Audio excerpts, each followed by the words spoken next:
সিংগাপুৰৰ হোটেলৰ ৰুমত কি হৈছিল জুবিনদাৰ লগত এবাৰ ভালদৰে চাই লওক সেই অভিশপ্ত 3010 নম্বৰ ৰুমটোত কি খাবলৈ দিয়া হৈছিল জুবিনদাক ভিডিঅ'টো দেখিলে কানম হিয়ৰি উঠিব আপোনাৰ বিষ মিহলোৱা হৈছিল নেকি জুবিনদাক খাবলৈ দিয়া খুৰাৰ লগত অমিত প্ৰভাই কি কৰিছিল হোটেলৰ কোঠাত সেই সময়ত অমিত প্ৰভাও আছিল নেকি কোঠাটো আজি এই ভিডিঅ'টোত ৰহস্য ফাদিল হ'ব সিংগাপুৰৰ সাগৰত প্ৰকৃততে জুবিন গাৰ্গৰ লগত কি হৈছিল আপুনি জানিলে বা সেই শেষৰ ভিডিঅ'টো চালে আচৰিত হ'ব মানুহ ইমান নিষ্ঠুৰ কেনেকৈ হ'ব পাৰে আৰু এতিয়া শেষ পৰ্যায়ত জুবিন গাৰ্গৰ ৰহস্যং মৃত্যুৰ তদন্ত প্ৰক্ৰিয়া আৰু বেছি দিন নাই জুবিনদাৰ প্ৰকৃত দোষীক মাটিৰ তলৰ পৰা খান্দি উলিয়াই হলেও প্ৰকৃত ন্যায় দিব অসম আৰক্ষীয়ে এই তিনিটা অভিযুক্ত অমিত প্ৰভা সিদ্ধাৰ্থ সন্দীপনৰ মোবাইলতে আছে জুবিন গাৰ্গৰ মৃত্যুৰ প্ৰকৃত ৰহস্য ইহঁতৰ মোবাইলতে আছে সেইটো ভিডিঅ' যিটোৰ পৰা সকলো সত্যতা ফাদিল হ'ব সিংগাপুৰৰ সাগৰৰ মাজত কি হৈছিল আমি এই ভিডিঅ'টোৰ কিছু অংশ দেখা পাইছো কিন্তু প্ৰকৃত ভিডিঅ'টো ক'ত আছে সেই ভিডিঅ'টো চাবলৈ এতিয়াও অসমবাসীয়ে অপেক্ষা কৰি আছে আৰু সেই ৰহস্য এতিয়া ফাদিল হ'বলৈ গৈ আছে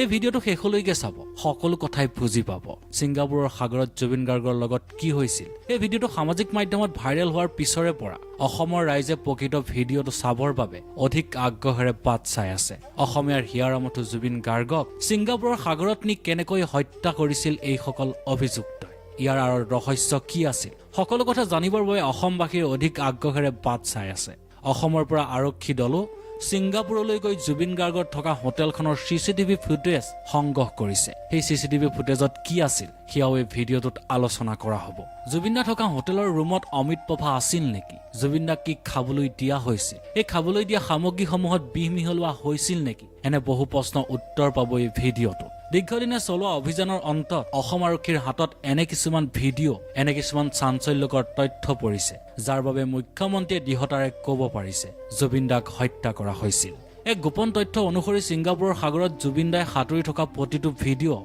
ৰেকৰ্ড কৰিছিল অমিত প্ৰভাই কিন্তু কিছুমান ভিডিঅ' ডিলিট কৰা হৈছিল অমিত প্ৰভাৰ মোবাইলৰ পৰা এই ভিডিঅ' আপুনি দেখা পালে গানম হিয়ৰি উঠিব ইমান ভাল পোৱা ইমান বিশ্বাস কৰাৰ পিছতো অমিত প্ৰভা সিদ্ধাৰ্থ শৰ্মা আৰু সন্দীপনৰ দৰে এই ভয়ংকৰ আৰু পাপী অভিযুক্তসকলে কিয় কৰিব পাৰিলে জুবিন গাৰ্গৰ লগত এই ভয়ংকৰ কাম 3 কোটি জনতাই এতিয়াও প্ৰশ্ন কৰিছে কি ভুল কৰিছিল জুবিনদাই কি পাপ কৰিছিল জুবিনদাই হয়তো আপুনিও জানিব বিচাৰে জুবিন গাৰ্গৰ লগত সেই হোটেলৰ কোঠাত কি হৈছিল এই ভিডিঅ'টো ভালদৰে মন কৰক হোটেলৰ কোঠাত এনেদৰে চলি আছিল পাৰ্টি আৰু পাৰ্টিৰ মাজতে জুবিন গাৰ্গক হত্যা কৰাৰ পৰিকল্পনা ৰচনা কৰিছিল সিদ্ধাৰ্থ শৰ্মাই এই পৰিকল্পনাৰ অন্তত সাগৰৰ মাজলৈ নি জুবিনদাক সাঁতুৰিবলৈ এৰি দিয়া হৈছিল আৰু সাঁতুৰিবলৈ এৰি দিয়াৰ পিছত জুবিনদাক মৃত্যুৰ মুখলৈ তিল তিলকৈ ঠেলি দিয়া হৈছিল যি কথা অসমবাসীয়ে জানিব বিচাৰে যি ভিডিঅ' প্ৰকৃততে অসমবাসীয়ে চাব বিচাৰে ইয়াৰ আঁৰত টকা পইচা আছিল নে আন কিবা ৰহস্য ফাদিল হ'ব এই ভিডিঅ'টো এইখন হোটেলতে আছিল জুবিন গাৰ্গ সিংগাপুৰৰ পানপিলেচিয়া হোটেলৰ ৰুম নম্বৰ 3010ত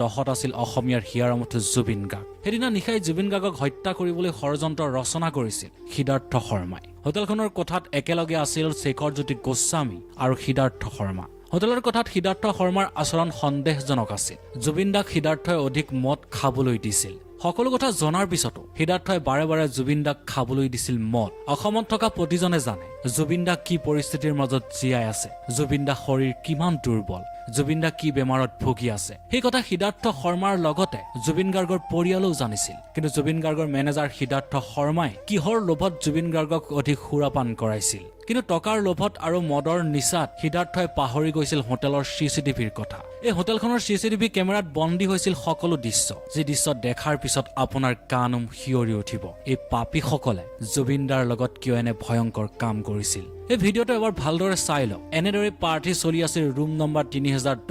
আৰু সেই অভিশপ্ত ৰুম নম্বৰ 3010ৰ পৰাই সাগৰৰ পাৰত সাঁতুৰিবলৈ গুচি গৈছিল জুবিনদা হয়তো তেতিয়া জুবিনদা দুৰ্বল আছিল আৰু এই ভিডিঅ'টো চাওক সাগৰৰ মাজত জুবিনদাই সাঁতুৰি থাকোতে ভাগৰুৱা হৈ পৰি গৈছে বাৰে বাৰে নাওখনত ধৰিবলৈ চেষ্টা কৰিছে হয়তো আপুনি এই দৃশ্যটো দেখাৰ পিছত ৰাতি হোটেলত কি হৈছিল সেই কথা আপুনি নিশ্চয় অনুমান কৰিব পাৰিছে কিন্তু এই কথা জানিছিল সিদ্ধাৰ্থ শৰ্মাই যে জুবিন গাৰ্গক অধিক সুৰাপান কৰাই যদি সাগৰৰ পাৰলৈ লৈ যোৱা হয় তেতিয়াহ'লে জুবিন গাৰ্গৰ অতি সোনকালে বেমাৰ উকাব পাৰে আৰু সেই বেমাৰটোৰ বিষয়ে বাৰে বাৰে ডক্টৰ সিদ্ধাৰ্থ শৰ্মাক সকিয়নি দিছিল যে জুবিন গাৰ্গক এনে খাবলৈ কেতিয়াও নিদিব জুবিন গাৰ্গক পানীৰ ওচৰলৈ বা জুই ওচৰলৈ কেতিয়াও লৈ নাযাব কিন্তু ইয়াৰ পিছতো সিদ্ধাৰ্থ শৰ্মাই জুবিন গাৰ্গক পানীৰ ওচৰলৈ কিয় লৈ গৈছিল আৰু সেই জুবিনদাৰ লগত যোৱা এইসমূহ অনুৰাগী কিয় সঁচা কথা খুলি ক'বলৈ ভয় কৰিছে আৰক্ষীৰ সন্মুখত ইয়াৰ আঁৰত আছে নেকি ডাঙৰ ষড়যন্ত্ৰ টকা আছিল নে জুবিন গাৰ্গক হত্যা কৰাৰ পৰিকল্পনা আছিল এই ৰহস্য ফাদিল হ'ব এই ভিডিঅ'টো ভালদৰে মন কৰক সাগৰত কেনেদৰে সাঁতুৰি ভাগৰুৱা হৈ পৰিছে জুবিন দা আৰু সেই ৰাতিৰ হোটেলৰ ভিজুৱেলটো চাওক কেনেদৰে সুৰাপান কৰোৱা হৈছে জুবিন দাক আৰু সেই সুৰাপান কৰি থকাৰ মাজতে জুবিন দাৰ গ্লাছত মিহলোৱা হৈছিল নেকি কিবা পদাৰ্থ যাৰ বাবে জুবিন দা অধিক দুৰ্বল হৈ গৈছিল আনহাতে এই ভিজুৱেলটো চাওক কোন এইজন টুপি পিনা মানুহজন বাৰে বাৰে হোটেলৰ গেটৰ পৰা বা হোটেলৰ ৰুমৰ ফ্ৰণ্টৰ পৰা উভতি যাব বিচাৰিছে বা এক্সিট পথেৰে কিয় বাহিৰ ওলাই গৈছে কোন আছিল এইজন এই হোটেলখনৰ CCTV কেমেৰাত বন্দী হোৱা এই দৃশ্যত সকলো কথা স্পষ্টকৈ বুজাই দিয়ে সেই ৰুমৰ কোঠাত আন কোনোবা ব্যক্তিও আছিল হয়তো সিদ্ধাৰ্থ শৰ্মা শেখৰ জ্যোতিৰ লগতে এই হোটেলখনলৈ আন কোনোবা ব্যক্তিও আহিছিল প্ৰকৃততে আছিল কোন এইজন টুপি পিন্ধি কিয় বাৰে বাৰে হোটেলৰ কোঠাত সোমাব বিচাৰিছিল ব্যক্তিজনে ইয়াৰ আঁৰৰ ৰহস্য কি আছিল নে ইয়াৰ আঁৰতো কোনোবা গোপন কথা লুকাই আছে প্ৰিয় দৰ্শক আৰু যদি সেই কোঠাটোত অমিত প্ৰভা মহন্তও আছিল তেনেহলে সিদ্ধাৰ্থ শৰ্মাক অমিত প্ৰভাই মহন্তই কিয় হাক দিয়া নাছিল জুবিন গাৰ্গৰ বিষয়টো অমিত প্ৰভা মহন্তই সকলো কথা গম পাইছিল জুবিন গাৰ্গ কি কাৰণত বেমাৰ হ'ব পাৰে জুবিন গাৰ্গ যদি পানী আৰু জুইৰ ওচৰলৈ যায় কি অসুবিধাৰ সন্মুখীন হ'ব পাৰে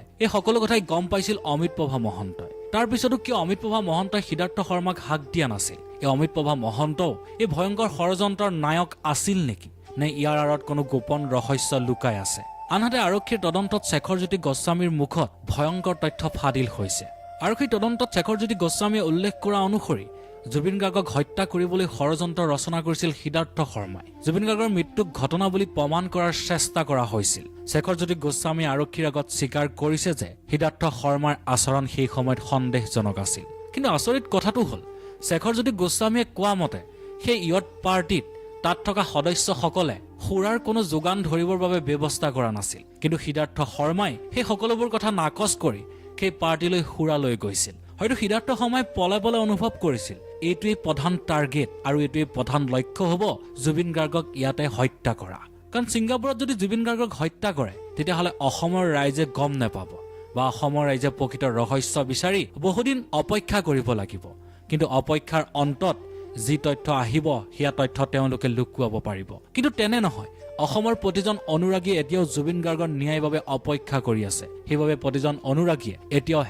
#JusticeForJubin Garg বুলি লিখিয়ে আছে ইয়টত উঠি থকা সময়ত সিদ্ধাৰ্থ শৰ্মাই বলপূৰ্বকভাৱে সাগৰৰ মাজত নাবিকজনক অতৰাই সেই ইয়টখনৰ ষ্টেৰিংডালক ধৰিবলৈ চেষ্টা কৰিছিল তেওঁ ভাবিছিল নেকি সেই ষ্টেৰিংডাল ধৰি সেই সময়তে জুবিন গাৰ্গক হত্যা কৰিব যাৰ ফলত ইয়টখন সাগৰৰ মাজত ঢোত খেলা কৰিছিল আৰু তাৰ বাবে সেই ইয়টখনত থকা অনুৰাগীসকলে আতংকিত হৈছিল লাইফ জেকেট নোহোৱাকৈ সাঁতুৰি থকা জুবিন গাৰ্গে পানীত ডুব যাব ওলাইছিল আৰু উশাহ ল'বলৈ আপ্ৰাণ চেষ্টা কৰিছিল তেতিয়া শৰ্মাই চিঞৰি উঠিছিল যাবলৈ দিয়ক যাব পাৰিব মানে শৰ্মাই বুজি পাইছিল শৰ্মা মানে সিদ্ধাৰ্থ শৰ্মা তেওঁ বুজি পাইছিল যে জুবিন গাৰ্গৰ এইটোৱে অন্তিম সময় তেওঁক পানীৰ মাজলৈ যাবলৈ দিয়ক আৰু যাবলৈ গৈ মৃত্যু হ'বলৈ দিয়ক শৰ্মাৰ কথা সকলোৱে ধৰি লৈছিল যে এয়া স্বাভাৱিক ঘটনা শেখৰ জ্যোতি গোস্বামীয়ে কয় যে জুবিন গাৰ্গে সাঁতুৰিব জানিছিল কাৰণ জুবিন গাৰ্গ এজন দক্ষ সাঁতোৰবিদ আছিল গতিকে জুবিন গাৰ্গ সাগৰত ডুব যোৱাৰ কোনো সম্ভাৱনা নাই তেওঁ অভিযোগ কৰে যে ছিংগাপুৰত অনুষ্ঠিত অনুষ্ঠানৰ আয়োজক শৰ্মা আৰু শ্যামকানু মহন্তই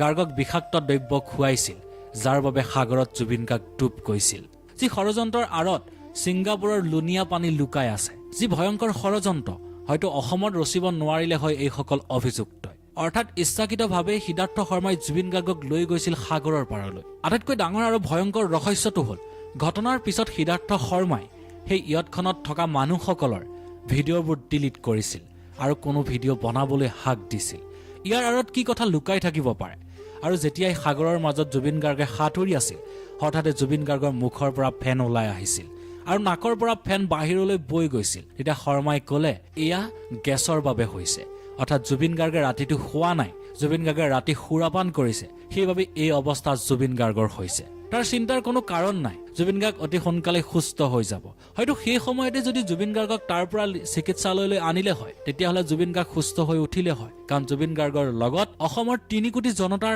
আশীৰ্বাদ আছে কিন্তু সিদ্ধাৰ্থ শৰ্মাই এই কথা গম পাইছিল আৰু জানি বুজি জুবিন গাৰ্গক তাতে এৰি দিছিল প্ৰিয় দৰ্শক এই কথাবোৰৰ মাজত কৰবাত নহয় কৰবাত খেলিমেলি লুকাই আছে হয়তো অতি কম সময়ৰ ভিতৰতে ইয়াৰ প্ৰকৃত তথ্য আৰক্ষীয়ে ফাদিল কৰিব প্ৰিয় দৰ্শক আৰু এবাৰ এই হোটেলখনৰ ভিজুৱেল দুটা ভালদৰে চাই লওক এটা ৰুমৰ ভিতৰৰ দৃশ্য আনটো ৰুমৰ বাহিৰৰ দৃশ্য এই ভিডিঅ' দুটা দেখাৰ পিছত এতিয়াও সন্দেহ হয় প্ৰকৃততে কি হৈছিল জুবিন গাৰ্গৰ লগত বৰ্তমান আৰক্ষীয়ে সকলো তথ্য সংগ্ৰহ কৰিছে 7 অভিযুক্তৰ মোবাইল জব্দ কৰিছে আৰু সেই মোবাইলত থকা ভিডিঅ' তন্ন তন্নকৈ তালাচি কৰি আছে। দিল্লীত CSFLত পৰীক্ষা কৰা হৈছে অমিত প্ৰভা, সিদ্ধাৰ্থ শৰ্মা আৰু সন্দীপনৰ মোবাইলৰ ভিডিঅ'। সেই সময়ত বহু ভিডিঅ' ৰেকৰ্ড কৰিছিল অমিত প্ৰভা, সিদ্ধাৰ্থ শৰ্মা আৰু সন্দীপন গাৰ্গে। হয়তো কিছুমান ভিডিঅ' ডিলিট কৰিব পাৰে, কিন্তু সেয়াও আৰক্ষীয়ে ৰিকভাৰ কৰিছে। সেয়াও আৰক্ষীয়ে তন্ন তন্নকৈ তালাচি কৰিছে। আৰু সেই ভিডিঅ'সমূহ যেতিয়াই সামাজিক মাধ্যমত ভাইৰেল হ'ব, আপুনি ভাবিবলৈ বাধ্য হ'ব মানুহ ইমান নিষ্ঠুৰ কেনেকৈ হ'ব পাৰে। আৰু সাগৰৰ মাজত জুবিন গাৰ্গৰ লগত কি হৈছিল, সেই সকলো তথ্য সেই ভিডিঅ'ত লুকাই আছে। আপুনি জানিলে আচৰিত হ'ব, সাগৰৰ মাজত তিল তিলকৈ মৃত্যুৰ মুখলৈ এৰি দিয়া হৈছিল জুবিন গাৰ্গক। অসমীয়াৰ স্বাভিমানক সাগৰত মৃত্যুৰ মুখলৈ এৰি দিছিল মেনেজাৰ সিদ্ধাৰ্থ শৰ্মাৰ লগতে আন অনুৰাগীসকলে। সকলো জানিছিল, সকলো বুজি পাইছিল সিদ্ধাৰ্থ শৰ্মাই। তাৰ পিছতো সিদ্ধাৰ্থ শৰ্মাই কিয় এনে ভুল কাম কৰিলে জুবিন গাৰ্গৰ লগত? ইয়াৰ আঁৰত টকা পইচা, সা সম্পত্তি অথবা জুবিন গাৰ্গে অনুষ্ঠান কৰি পোৱা ধনৰ পৰিমাণ লুকাই আছে নেকি? নে সিদ্ধাৰ্থ শৰ্মাই জানিছিল জুবিন গাৰ্গ যদি জীয়াই থাকে তেনেহলে সকলো তথ্য দিব লাগিব জুবিন গাৰ্গক, আৰু সেইবাবেই ছিংগাপুৰৰ সাগৰৰ মাজতে জুবিন গাৰ্গক হত্যা কৰা যাওক। আনহাতে জুবিন গাৰ্গৰ মোবাইল ফোনক লৈও জোৰদাৰ গতিত চলি আছে আৰক্ষীৰ তদন্ত। জুবিন গাৰ্গৰ মোবাইল ফোনত পোৱা মেছেজ আৰু ফোন কলৰ লিষ্ট চাইও তদন্ত চলাই আছে আৰক্ষীয়ে। জুবিন গাৰ্গক ফোন কৰা আৰু মেনেজ কৰাসকলক আৰক্ষীয়ে তলব কৰি জেৰা কৰি আছে। ইতিমধ্যে গৰিমা শইকীয়া গাৰ্গে চিনাক্ত কৰিছে জুবিন গাৰ্গৰ মোবাইল ফোন। মোবাইল ফোনৰ লগতে জুবিন গাৰ্গৰ বেগ আৰু অন্যান্য সামগ্ৰীও চিনাক্ত কৰিছে গৰিমা গাৰ্গ শইকীয়াই। আনহাতে জুবিন গাৰ্গৰ বিত্তীয় লেনদেনৰ তথ্যৰ সন্দৰ্ভতো আৰক্ষীয়ে তদন্ত চলাই আছে। জানিব পৰা মতে জুবিন গাৰ্গৰ সম্পৰ্কীয় আৰু ঘনিষ্ঠ বেংকৰ একাউণ্টৰ পৰীক্ষা কৰিছে আৰক্ষীয়ে। জুবিনৰ দেহৰক্ষী একাউণ্টত কোটি কোটি টকাৰ লেনদেনৰ তথ্য লাভ কৰিছে আৰক্ষীয়ে। সূত্ৰ অনুসৰি আৰক্ষীয়ে দুয়োজনক সোধা পোছা কৰি সকলো তথ্য প্ৰমাণ হাতে হাতে যুগুত কৰিছে। ইয়াৰ উপৰিও এতিয়াও জুবিন গাৰ্গৰ প্ৰকৃত মৃত্যুৰ ৰহস্য ফাদিল হ'বলৈ বাকী আছে। আৰু পৰৱৰ্তী ভিডিঅ'ত আমি সেই ভিডিঅ' ফাদিল কৰিম, যি ভিডিঅ' ছিংগাপুৰৰ সাগৰত জুবিন গাৰ্গৰ লগত কি হৈছিল আৰু জুবিন গাৰ্গ কেনেকৈ মৃত্যু হৈছিল, সকলো তথ্যই আপুনি লাভ কৰিব। প্ৰিয় দৰ্শক, আপুনিও যদি জুবিন গাৰ্গৰ ন্যায় বিচাৰে তেতিয়াহ'লে এতিয়াও #জাষ্টিছ ফৰ জুবিন গাৰ্গ বুলি কমেণ্টত নিশ্চয় লিখিব।